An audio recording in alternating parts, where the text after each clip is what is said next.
Welcome back to Today in Space. I'm your space science podcast host from the East Coast, Alex G. Orfanos.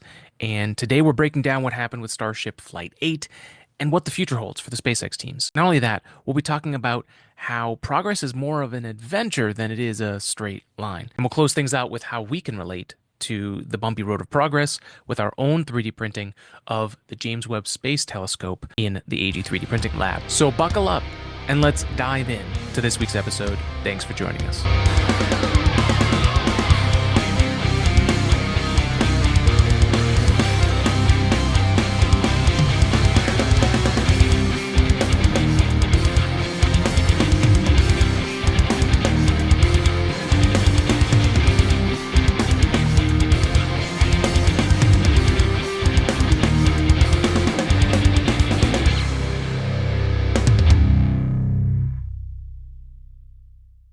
On March 6th, 6:30 p.m. Eastern Time, at Starbase, Texas, the next Starship stack roared into the sky after liftoff with Super Heavy Booster 15 and Starship 34. The world's most powerful rocket is a true engineering marvel, and the technicians and engineers that work to bring it to life for each attempt are managing true Herculean task doing so. Their hard work can't be understated.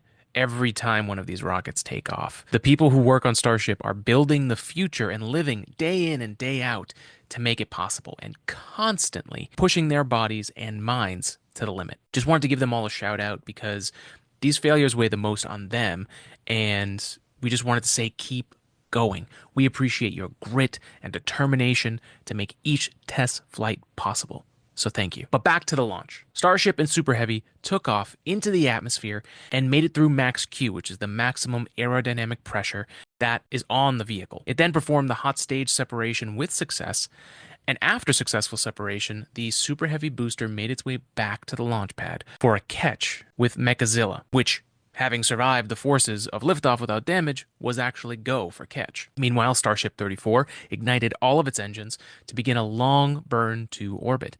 Super Heavy Booster 15 continued its controlled fall back to the pad and relit only 11 out of 13 engines, but still managed to make the right adjustments for Mechazilla's chopsticks to grab the Booster 15 out of the air for a soft catch. With the third successful heavy booster catch, the focus was back on Starship 34. Starship almost completed its orbital burn when an energetic event occurred and 4 engines cut out early. Because they lost 2 of the engines involved with attitude control, Ship 34 tumbled out of control and eventually broke up over the skies of the Bahamas, Jamaica, and the Turks and Caicos Isles. It could be seen from a distance off the coast of Florida as well. So what happened? Well, basically the same thing as Flight 7 if we're being critical of the milestones for the Starship development. Starship lifted off the pad, the Super Heavy booster was caught, and they lost Starship in orbit. But more granularly, we can't understate the catching of Super Heavy booster.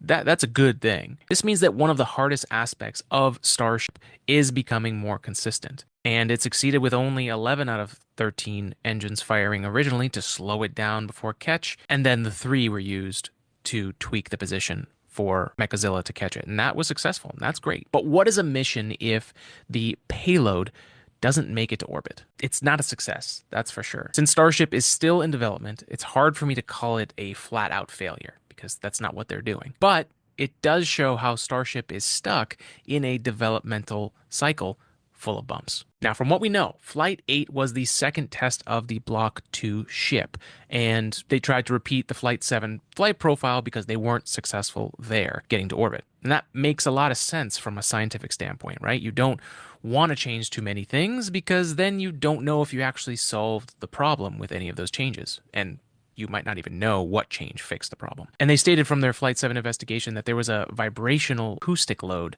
that caused a leak inside and fire inside of Starship that led to the failure for Flight 7. So SpaceX stiffened up the structures and the fuel lines and performed a longer static fire of Starship before he even got stacked on top of the Super Heavy booster to rule out if they had fixed it. And from that, it seemed like they had a fix. And vibrational loads are nothing new to space travel, right? So any payload that needs to go to space has to survive the von Mises stresses, that's what they're called, of launch, right?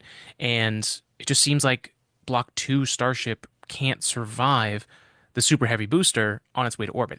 It's so massive that it's causing something to vibrate too much, and then fuel lines rupture or leak, and it catches fire, and Starship is lost. So what does the SpaceX team need to do? From what we know, which is not a lot since we don't work at SpaceX, and that information isn't just available, they could move on to Block 3 design of Starship. Maybe the flight profile needs to be adjusted so that you can get more data out of the Block 2 if you decide to stick with that before moving on to Block 3. There are also a few holds at T-40 this time around. They even destacked Starship and then put it back on the pad the day after and still had a hold at T-40. So were the wind conditions too harsh and that actually made Starship vibrate too much? To me, if Ship 3 provides more benefits for the problems at hand, then do that. And it also feels like there could be maybe more patience in the schedule of development. If launch conditions don't play well, scrub it. It's not ideal, but also losing Starship in orbit is less ideal, especially after 2 in a row. Those teams need to figure out how to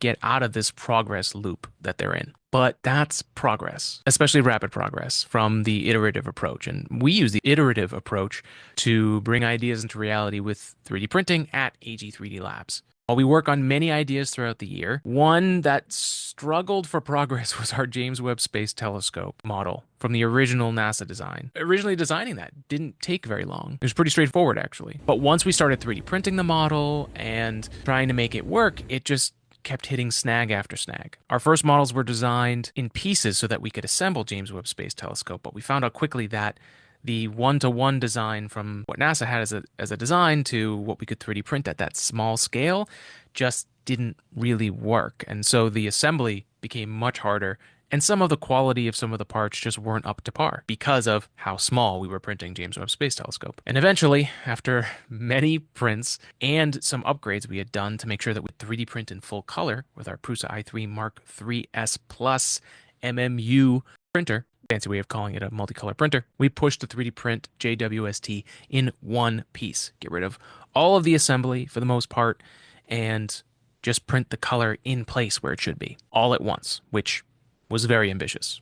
Just like Starship. We started the process at the beginning of 2024 for the full color, and it basically took us a year to figure out how to adjust things, to 3D print JWST in one piece, and multicolor consistently. We were so close so many times, but we had to keep tweaking to adjust for all the little subtleties of 3D printing and the ways that could cause a failure for the print so that we could finally make it consistently enough for it to be a product that we can just continuously print and not add a bunch of cost for processes that we didn't consider or didn't practice for. And that journey was not only long, but difficult and challenging. And many times I just thought that there was no way that I'd be able to get through this and make this happen. But luckily, I kept pushing through that, and I had breakthroughs during the trials, which pushed me further until I met the next challenge. And once I had beat enough of those challenges, we were successful. And that's where SpaceX is right now. They are in the bumpy off-road adventure of progress. And the team has lots of fight left in them, so I'm not worried about that. And I'm sure there'll be more long and challenging days and nights ahead of them. But the end goal of building a revolutionary human space system and send humans across the solar system like Starship is worth fighting for them. And when the goal is so large and grand that it outweighs the risk and challenge of the day-to-day, you'd be surprised how far you can take yourself on that adventure. So we wish the SpaceX teams all the luck in their adventure to bring progress to Starship, and that it can eventually be used to land the Artemis 3 astronauts for NASA on the moon and then move on to Mars and beyond. So thanks for joining us on Today in Space for this Starship Flight 8 breakdown. You can follow us on social media at Today in Space on TikTok, at Today in Space Pod on Instagram and X, and Today in Space Podcast on Facebook. We're also on LinkedIn and Blue Sky as well. And don't forget, you can support the podcast, obviously, by liking, subscribing, following, sharing with others. But you can also pick up one of our JWST models on Etsy at ag3dprinting.etsy.com or on our replicator shop at todayinspace.myshopify.com. And if you're strapped for cash, no problem. Share it with another space nerd friend like yourself, and also look for the Starship pen that we have available in the store as well, if you're a big fan of Starship. But until next time, be well, stay focused, and continue to look up and be curious. We'll be spreading love and science over here in the meantime. We'll see you next time.